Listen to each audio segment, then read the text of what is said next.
Salam sejahtera untuk kita semua.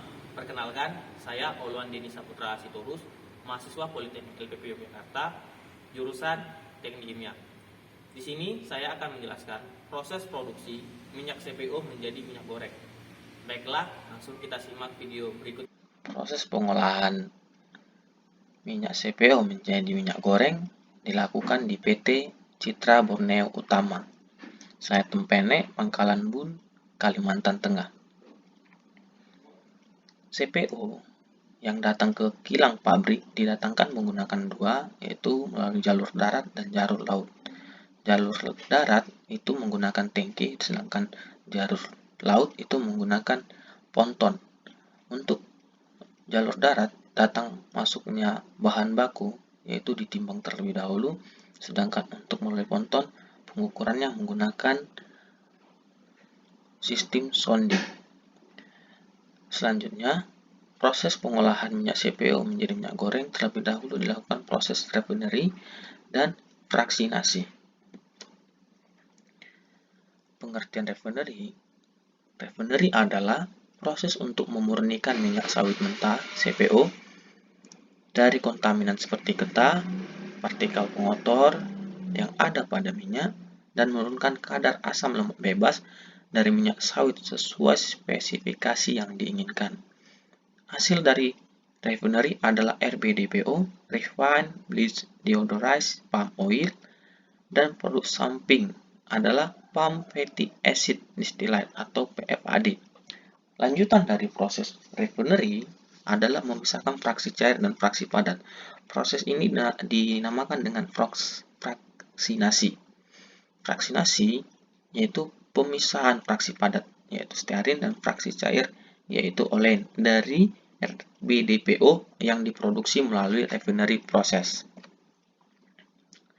Untuk ketentuan standar bahan baku, raw material yang digunakan yaitu CPO dengan syarat baku mutu yaitu FFA maksimal 5%, moisture and impurities 0,5% maksimal, Dobi 2,4 minimal, dan karoten 400 mg per kilogram minimal. Berikut flow diagram refinery, proses dari storage tank sampai deodorizing section hingga menuju ke daily tank kembali. Proses refinery dimulai dari CPO storage.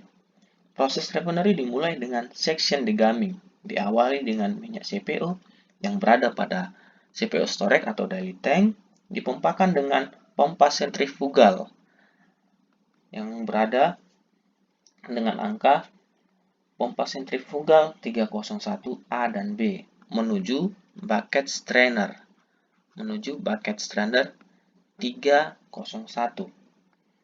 Bucket strainer berfungsi untuk menyaring kotoran yang terdapat pada CPO sebelum masuk ke dalam plat heat exchanger. Setelah itu, CPO akan menuju plat heat exchanger dengan tag number 311A dan B. Suhu CPO dinaikkan dari yang semula 45-55 derajat Celcius dinaikkan hingga menjadi 65-80 derajat Celcius pada HE311. Kemudian akan dipanaskan kembali menuju HE311B, yaitu dari 80 menjadi 100-115 derajat selanjutnya. Setelah dari HE, outlet selanjutnya CPO diinjeksi dengan fosforik asid sebelum masuk ke dalam mixer. Proses degumming terjadi pada mixer dengan tag number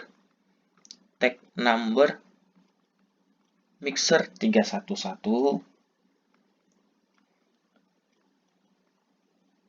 Selanjutnya adalah bentuk dari mixer 311 adalah seperti pompa skru, sehingga berfungsi untuk minyak CPO dan fosforik asid yang diinjek injeksi atau yang dipompa ke dalam akan tercampur. Kemudian pada mixer 312 degumming tank, section degumming tank akan terjadi homogenisasi antara CPO dengan fosforik asid. Akibat adanya agitator di dalam terdapat agitator di dalam degumming tank yang berfungsi untuk homogenisasi. Dengan kecepatan putar agitator yang harus dikontrol agar putaran di dalamnya bisa standar, karena jika terlalu cepat akan menyebabkan pengikatan gam dan pengotor tidak maksimal. Selain itu, pada degumming tank harus dijaga agar flow rate proses dapat tercapai. Inlet degumming tank didesain dari bawah. Pemasukan degumming tank ini dari bawah, sehingga outletnya dari atas. Tujuan dari inletnya dari bawah, hal ini dimaksudkan agar tidak adanya riak yang timbul dan homogenisasi CPO dan PA bisa maksimal. Outlet dari degumming tank ini melalui dari atas. Terdapat pada bagian atas alat dengan sistem aliran overflow. Kemudian, outlet dari degumming tank akan masuk ke dalam bleacher, section bleacher. Tahap selanjutnya yaitu tahapan bleacher dengan metode bleaching. Tahap ini bertujuan untuk menyerap gam yang telah diendapkan dan dipisahkan oleh phosphoric acid pada proses degumming, pemecahan warna, dan menyerap impurities yang tidak diinginkan dari minyak dengan menggunakan tanah pemucat atau bleaching earth. Sebelum CPO masuk ke dalam bleacher, CPO akan dicampurkan dengan bleaching earth dengan dosis 0,06 sampai 1,5%. Pemberian dosis BE akan berpengaruh pada kualitas CPO yang diolah. Semakin baik kualitas CPO, maka semakin sedikit dosis BE yang diberikan pada section ini. Pencampuran CPO dengan BE terjadi di hopper pada kolom hopper di sini. TK632 pada TK632 dengan bantuan vakum yang menjatuhkan B sehingga tercampur dengan CPO. Hal ini bertujuan untuk terjadinya pencampuran awal di dalam hopper dan B dicampurkan tidak menggumpal. Kemudian campuran CPO dan B akan masuk menuju bleacher vessel 611A dan 611B, itu yang kedua ini. Di dalam bleacher tidak ada agitator yang berfungsi untuk mengaduk campuran CPO dan BE. Hanya saja bagian dalam bleacher terdapat pembatas tray sekat-sekat antar bagian. Sistem tray di dalam bleacher membentuk lingkaran spiral pada line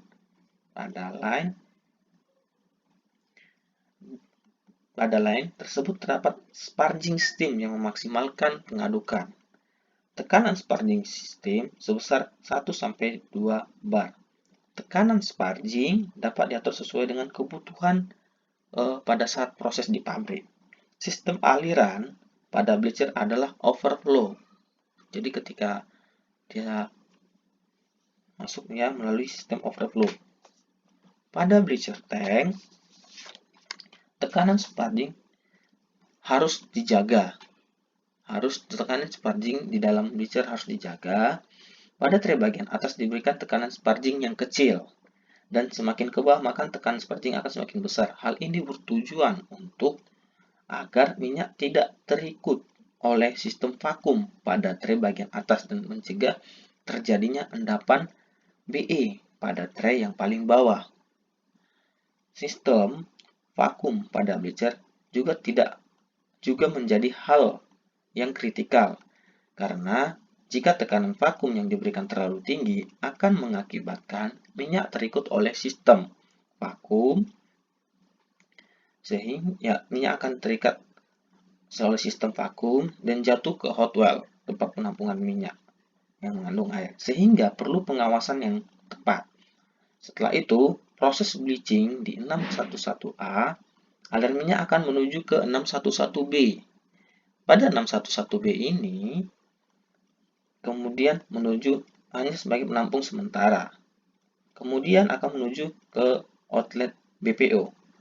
Sudah tergolong ke minyak bleaching palm oil akan menuju vessel 612. Vessel 612. Fungsi dari vessel tersebut untuk penampungan sementara BPO sebagai pembagi aliran sebelum masuk ke dalam Niagara Filter Section filtrasi. Nah, pada tahapan ini adalah gambar dari Niagara. Niagara filter merupakan alat yang digunakan untuk menjernihkan atau memisahkan minyak BPO dari BE dengan menggunakan sistem filtrasi. Sistem di dalam Niagara filter ini terdapat menggunakan filter sleeve sebanyak 20 buah. Pada Niagara filter, ketebalan BE yang melapisi filter sleeve harus dikontrol. Karena jika PE yang melapisi filter sleeve terlalu tebal, maka akan mengakibatkan filtrasi tidak akan maksimal. Pada Niagara filter terdapat 10 tahapan proses pemisahan, yaitu yang pertama adalah standby. Pada Niagara filter, standby artinya Niagara dalam keadaan kosong dan siap untuk dioperasikan. Tidak ada valve yang terbuka dan pompa di sini itu ke dalam keadaan off. Selanjutnya yaitu filling. Filling artinya proses pengisian minyak. Ini dari bawah. Minyak ke dalam Niagara berasal dari vessel 612. Proses pengisian filter akan otomatis berhenti apabila minyak akan telah mencapai high level. Waktu pengisian Niagara filter tergantung pada flow rate yang masuk ke dalam Niagara. Coating. Pada coating artinya proses pelapisan filter menggunakan BE yang tercampur pada minyak BPO. Proses ini minyak disirkulasikan menuju bleacher hingga jernih. Indikasi tersebut dapat dilihat dari shake glass yang tersedia. Waktu coating itu sekitar 12 menit. Selanjutnya adalah filtration, artinya proses pengeringan minyak BPO dari partikel BE melalui filter leaf. Hasil dari filtrasi akan dialirkan ke vessel 611, yaitu vessel yang ini. Selanjutnya, yang terjadi proses di Niagara filter adalah circulation, artinya proses ini minyak dikembalikan lagi ke sirkulasi, minyak dikembalikan ke vessel 611 yaitu bleacher maupun ke 612. Hal ini dimaksudkan untuk menjaga level dari vessel. Emptying. Tahap emptying adalah proses pengeluaran minyak bersih yang akan disalurkan ke 661. Pada proses emptying memakan waktu hanya 10 detik. Hal ini dimaksudkan agar minyak kotor yang ada pada Niagara tidak tercampur pada minyak yang berada di 611. Selanjutnya adalah full emptying, yang bermaksud proses pengosongan Niagara yang masih proses pengosongan Niagara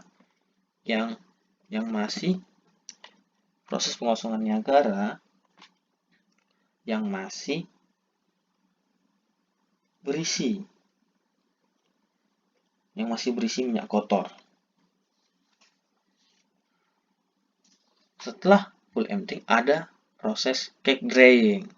Cake drying artinya proses penurunan proses pengering SBE, spent bleaching earth, yang menempel pada filter leaf. Selanjutnya, proses yang ada di Niagara adalah venting, proses penurunan tekanan Niagara akibat adanya steam yang digunakan pada cake drying. Setelah venting, ada discharge, artinya proses ini menurunkan pembuangan SBE dari Niagara filter melalui bottom Niagara filter kemudian dibuang ke tempat penampungan SBE. Pada proses Niagara filter terdapat cyclone yang berfungsi untuk mengurangi pressure di Niagara pada saat full emptying. minyak BPO hasil outlet dari 611 merupakan minyak yang sudah berada bersih dari BE dan PA namun agar minyak hasil bleaching lebih bersih, maka akan dialirkan menuju pulse tube filter pada section masih filtrasi, yaitu di sini pulse tube filter dengan tag number FL627A dan B dan back filter. Prinsip kerja pulse tube sedikit sama dengan Niagara filter, namun perbedaannya alat yang digunakan berbentuk tube dan sistem drying yang berbeda. Minyak akan masuk ke dalam pulse tube, melalui sisi-sisi tube dan akan tersaring oleh cloth yang terdapat pada tube. Serta minyak akan keluar dari sisi-sisi atas alat dan akan dipompakan menuju ke back filter. Pada back filter, minyak akan masuk melalui bagian atas.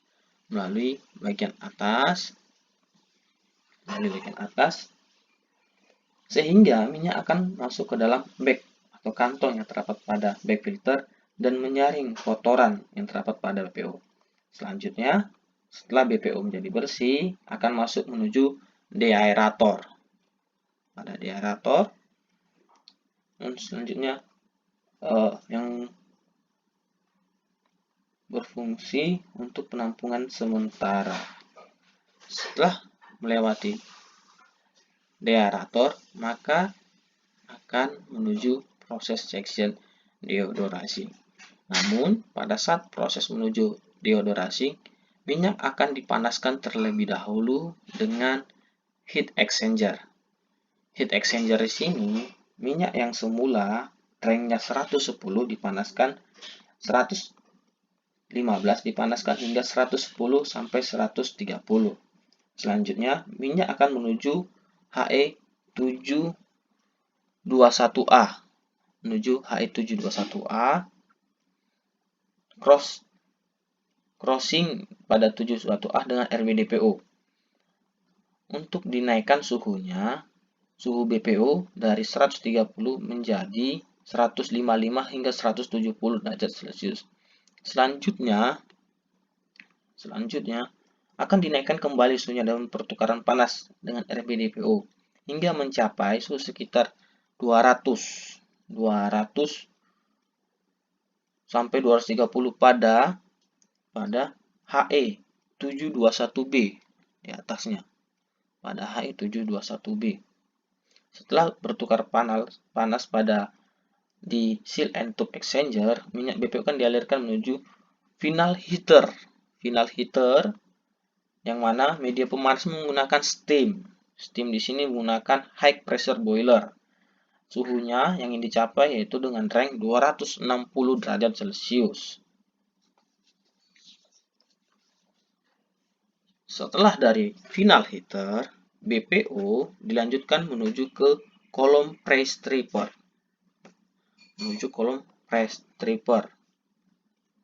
Press stripper fungsi untuk memisahkan minyak BPO yang mengandung FFA. Pemisahan dilakukan dengan menggunakan suhu tinggi pada tekanan vakum berdasarkan perbedaan titik didih dan density antara minyak dan FFA. Di press stripper ini, karena titik didih dan density FFA lebih rendah, maka FFA akan terpisah dari minyak pada suhu tinggi dan mudah terhisap ke atas kolom press stripper. Pada kolom press stripper terdapat malapak atau demister yang berfungsi untuk menahan minyak yang terikut ke sistem vakum. Jika ada FFA yang tertarik vakum, maka disaring dengan demister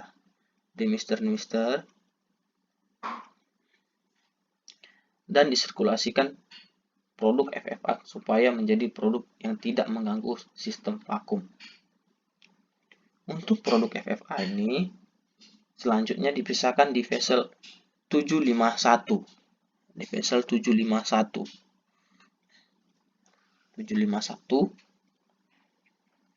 dan kemudian akan menjadi produk prime fatty acid distillate atau PFAD dengan range suhu 55 sampai 60 derajat Celcius. Minyak ringan yang tertahan pada malapak yang berada di atas ini ditampung di vessel 753 dengan suhu sekitar 150 sampai 155 derajat Celcius yang kemudian dialirkan menuju vessel 701 outlet minyak dari press tipper. Press tipper sini dengan tag kode 731 memiliki suhu sekitar 250 sampai 265 derajat Celcius yang kemudian dialirkan menuju section deo atau ini section deo semua, namun yang sini adalah vessel deodoration dengan pompa. Pada vessel deodoration terjadi penjernihan warna minyak yang sebelumnya berwarna merah sedikit hingga menjadi warna kuning pada section deo ini, dan penghilangan bau. Pada section deo terdapat 12 tray yang dimana tiap traynya diberi steam sparging. Terdapat 12 yang diberi steam sparging yang berkisar 0,5 sampai 1,5 bar untuk menghilangkan kandungan karoten pada minyak yang diproses. Outlet dari vessel deodoration sudah dapat dikatakan sebagai refined bleach deodorized palm oil atau RBDPO. Sudah bisa dikatakan produk RBDPO pada section deo ini. Dan produk sampingnya adalah PFAD yang sudah dipisahkan di press stripper sebelumnya dalam section deo. Outlet suhu dari RBDPO vessel adalah sekitar 260 derajat Celcius, sehingga perlu adanya penurunan suhu karena suhu dalam keluaran dari deo ini masih tergolong tinggi. Untuk penurunannya, dia akan disilangkan dengan BPO yang naik pada He721B dengan RBDPO yang turun. Pada tahapan ini dikatakan dengan sistem cooling agar pada saat penurunan ke bawah itu menghemat, atau alat yang digunakan ini bisa dikatakan economizer di pabrik. Dari 721B diturunkan kembali menuju He721A. Di 721 ini penurunan pun kembali lagi pada He yang di 321 dan 311A dan B. Penurunan di sini diharapkan suhu luaran dari RBD adalah di angka suhu 70 derajat Celcius. Namun, untuk mengurangi kembali ada pengurangan di 311A hingga menjadi suhunya 55 sampai 65 derajat Celcius.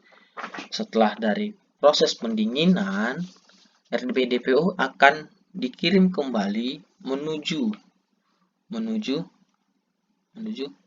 pada saat penurunan suhu menuju ke RBDPO storage. Pada RBDPO storage akan menjadi raw material pada proses fraksinasi.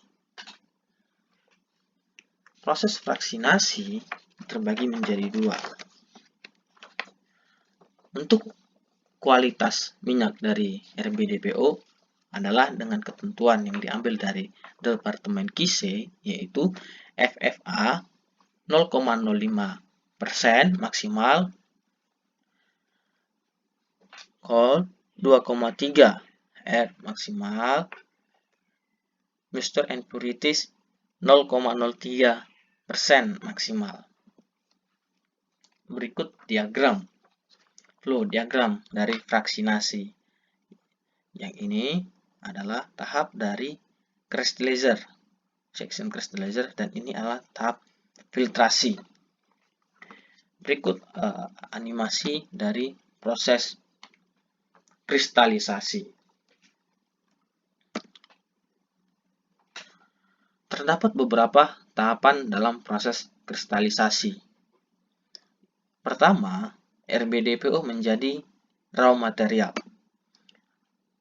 Tahap pertama yaitu loading and feeding. Tahap ini merupakan awal proses kristalisasi. Pertama, CPU dimasukkan ke dalam vessel.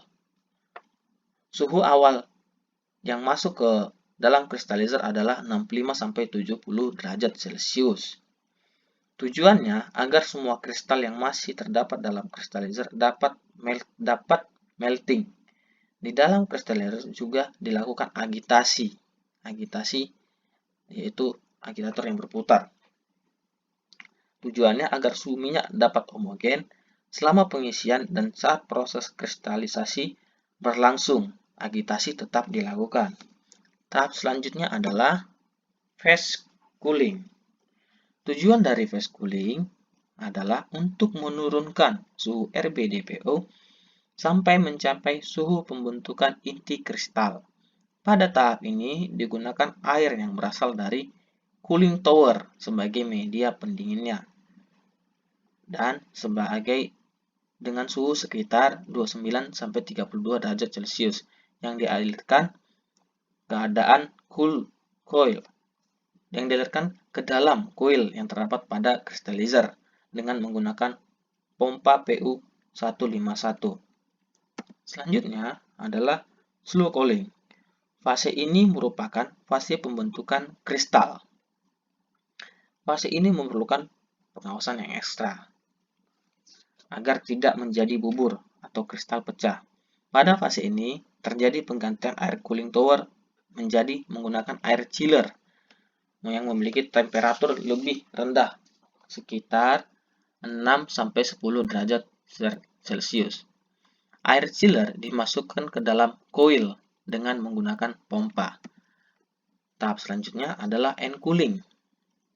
Fase ini bertujuan untuk menurunkan suhu RBDPO sampai diperoleh suhu tertentu sehingga siap untuk dilakukan filtrasi. Kristal yang telah berbentuk dan yang terbentuk akan mengeras sehingga mempermudah jalannya proses filtrasi. Dan yang kelima adalah holding. Fase ini bertujuan untuk menjaga kestabilan suhu RBDPO yaitu 24 derajat Celcius. Selain itu, kristal akan menjadi semakin kuat dan semakin keras pada fase ini.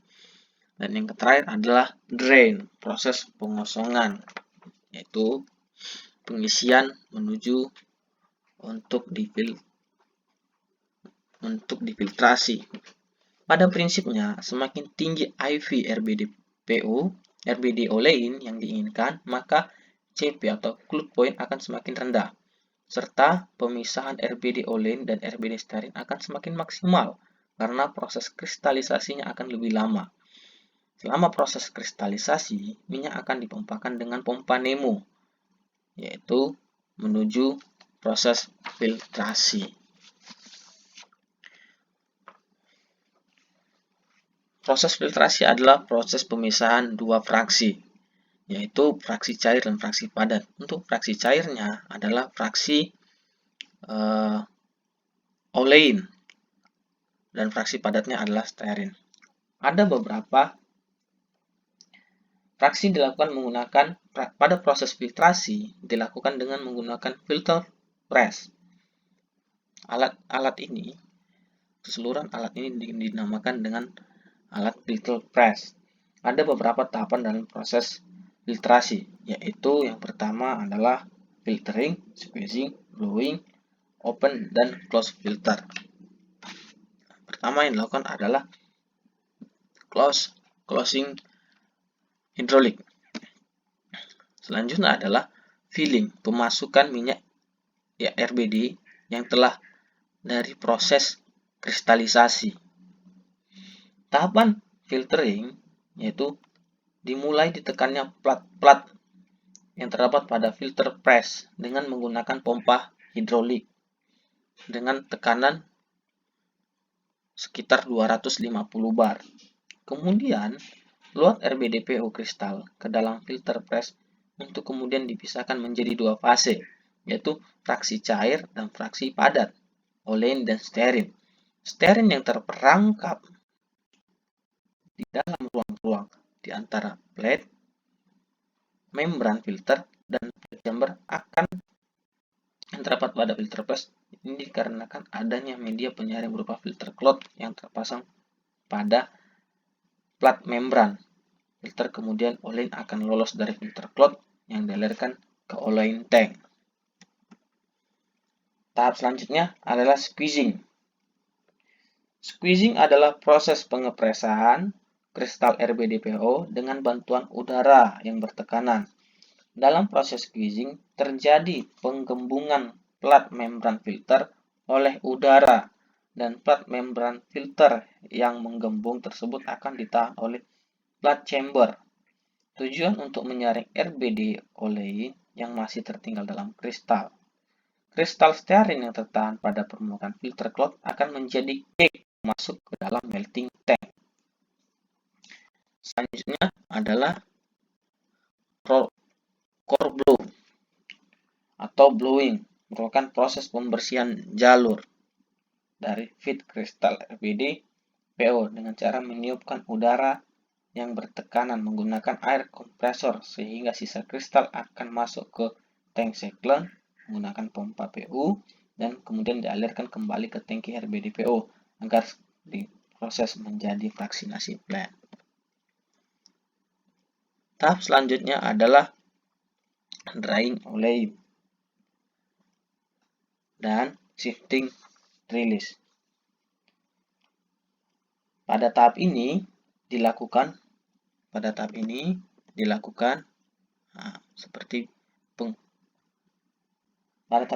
proses pelepasan stearin perbagian.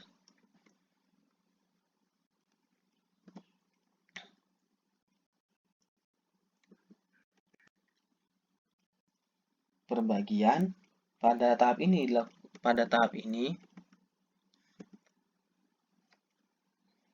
ini dilakukan proses pelepasan stearin perbagian. Plat-plat akan secara bergantian membuka sehingga cake stearin yang jatuh ini yang tertahan di antara plat membran dan plat membran filter dan plat chamber akan terjatuh ke melting tank. Wadah penampung ini adalah melting tank dengan tag number TK231.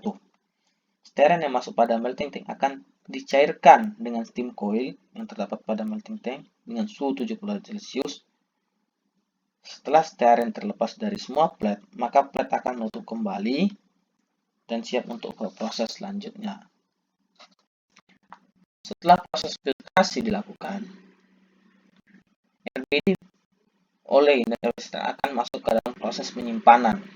Olein akan dialirkan menuju daily tank menggunakan pompa PU 211 dengan suhu dijaga adalah 30 derajat Celcius dan stearin akan dialirkan ke storage stearin.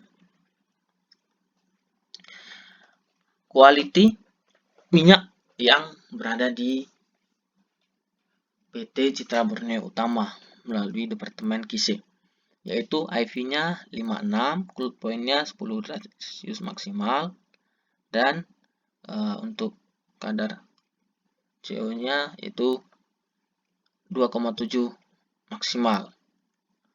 Untuk produk RBD stearin yaitu IV-nya 23-33 dan melting point-nya 52 derajat Celcius minimal.